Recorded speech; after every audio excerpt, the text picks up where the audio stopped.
my love and respects.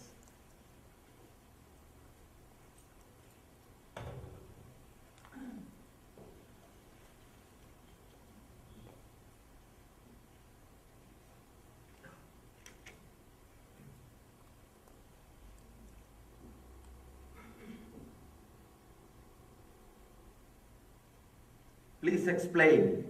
When I become thoughtless, I will be unable to function in society and work to make a living. These are called hypothetical questions. And I can say hypocritical questions. Understand? Before you start practicing itself, you have started planning for you already started planning about its after effect. What will happen if this happens? What will happen if that happens? First thing. The moment you say, when I became thoughtless, after that, you can write anything after you became thoughtless, that's all. Not before that. When you start imagining and creating problems, nobody can find solutions. This is an imaginary problem. Actually, a person who has become thoughtless will work at least few hundred times more than normal human being. He will be productive to the society. He will be productive to the whole world. Only one thing will be missing. The constant irritation and suffering you are carrying now will not be there, that's all. Except that there won't be any other difference. There will not be any other difference. You may miss just your irritation and your suffering, that's all, nothing else.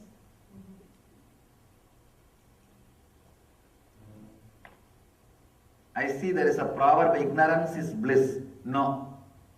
Innocence is bliss, not ignorance. Ignorance can never be bliss. But the society seems to value knowledge, idea, learning, education and information that one possesses. This seems to be contradicting to me. If so, how can one be ignorant and still possess wealth of knowledge?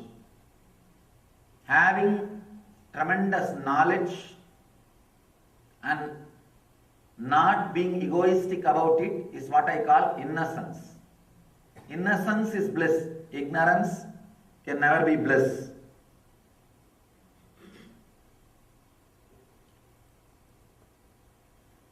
Just this one clarity, one click is enough. Innocence is bliss, not ignorance. That's enough.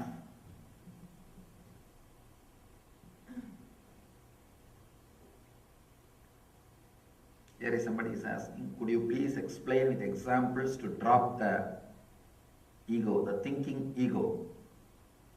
There's a very beautiful story from Ramakrishna. One person comes to Ramakrishna and says, Master, my husband is threatening me continuously that he will become a sannyasi.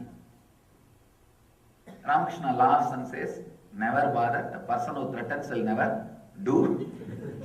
The dog which barks will never bite. So don't bother, he will never do. He tells a beautiful story, how a person will become Swami, sannyasi.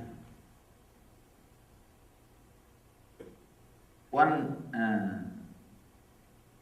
couple was fighting with each other, and that guy was threatening, I will become a sannyasi. She said, she was crying, what you are threatening me that you will become a sannyasi. The brother, younger brother of that person, he comes and says, please don't bother, don't worry. This fellow, he says about his elder brother, this fellow may talk, but he will never become Swami. The person who talks continuously will never become Swami. She asks, then who will become Swami? He says, if you want to see how a person becomes Swami, just see now. He threw all his clothes and took one towel and tied it around his hip and became a Swami. Left everything and went away. He says, the sannyas happens only in this way. One moment, a clear, strong decision, that's all. Understand? That's a proverb. Think before you jump. I have never seen anybody jumping by thinking. Thinking means what? Dilemma. As long as you are thinking, this, you will never jump. At some point, if you have jumped, that one moment you stop thinking. So I can tell you, new proverb, jump before you think. Otherwise you will never jump. You will never jump. The person who is thinking will never jump. They will drag, but they will never jump.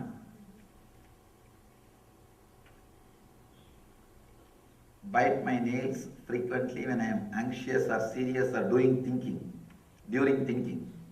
Is it a sign that I am not aware or not in conscious or mental disorder? I don't want to say mental disorder.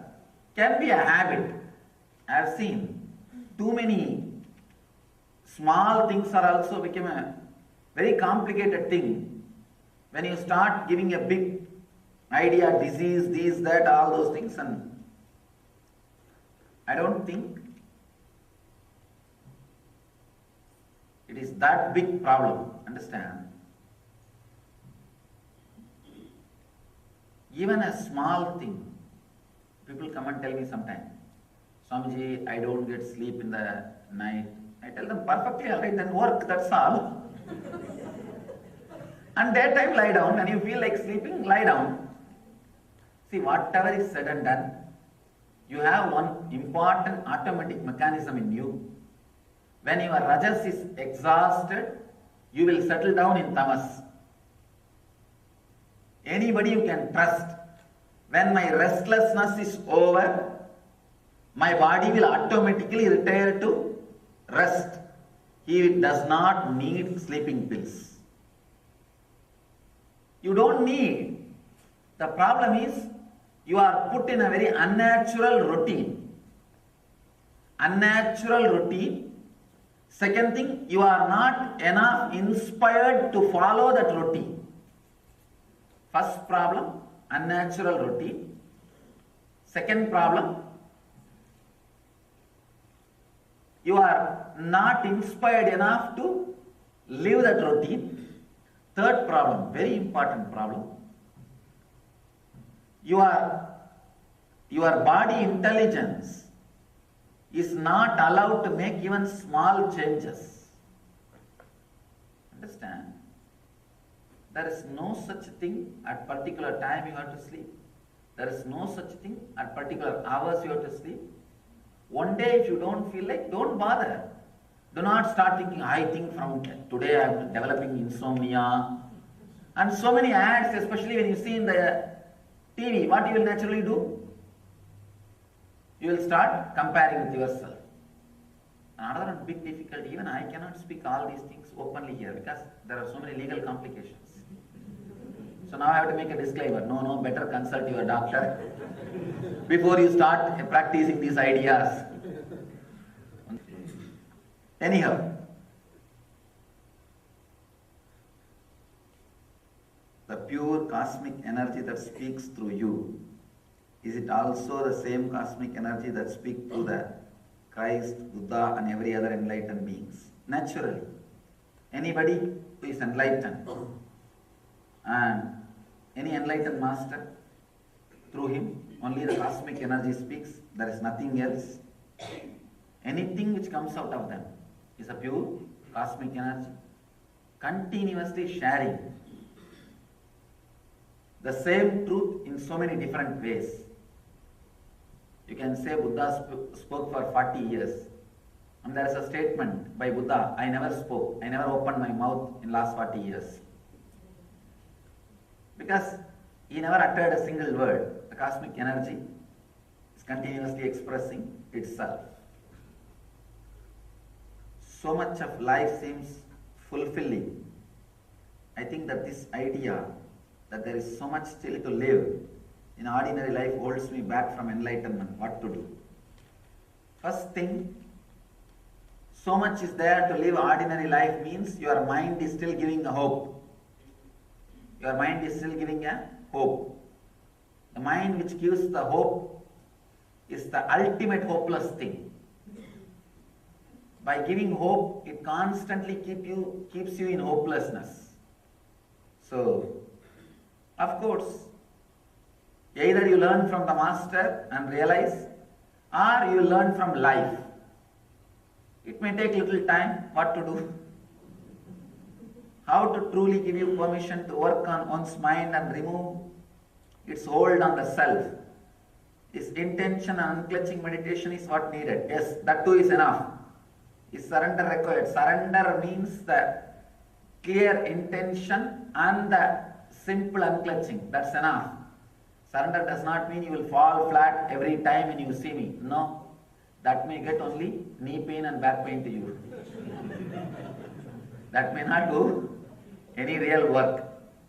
A real intention and simply unclutching. Understand? Unconditionally relaxing. I have seen people, Swamiji, I am surrendering to you, but how long you will take to give enlightenment for me? They will ask me to first sign in the contract before. Then it is not surrender. The very restlessness I have seen. Many guys come and press me. You have to give me this darshan, you have to give me that darshan. And these fools don't understand. Let me tell you a story. It really happened. One guy, one crazy guy. What to do? Only this kind of things land up on enlightened masters. One screw loose, half screw loose, one nut missing, one bolt not there. Actually, when God is doing the creation job, if there are some missing, rejected pieces, customers will sue him now. So he is afraid of the suing. He comes down to repair those products, those rejected pieces. So when he comes down, all the rejected pieces gather around him. You will see he will be surrounded by all that. One screw missing, two screw missing, half bolt missing, did not get tightened enough. And they all know repairer has come, the plumber has come now, let's go and get repaired. One tube missing, one pipe missing, one screw did not get tightened.